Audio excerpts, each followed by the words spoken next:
আমার কাছে সন্তান হারা হওয়ার সমতুল। এটা খুবই বেদনাদায়ক।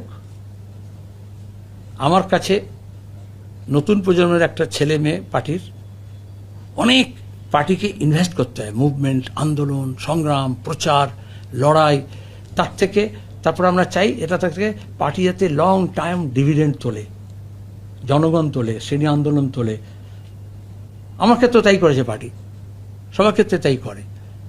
এবং আমার নিজের ক্ষেত্রে এইখানে দাঁড়িয়ে তো আমি বলেছিলাম, যখন আমি রাজ্য সম্পাদক হয়েছিলাম, এই উজ্জ্বলই প্রশ্ন করেছিল, আপনি কি বলেন, আমরা বলেছিলাম আমাদের কাছে 30টা তেজি ঘোড়া আছে, আমি কয়েক বছরের মধ্যে এটাকে 300টা ঘোড়া করব। তারপরে বলেছিলাম 300 হয়ে গেছে, আমি এখন 1000-এর দিকে যেতে হবে। সেখানে এই ধরনের একজন কর্মীকে হারানোর প্রশ্ন উঠলেও আমার কাছে সন্তান হারা হওয়ার সমতুল্য।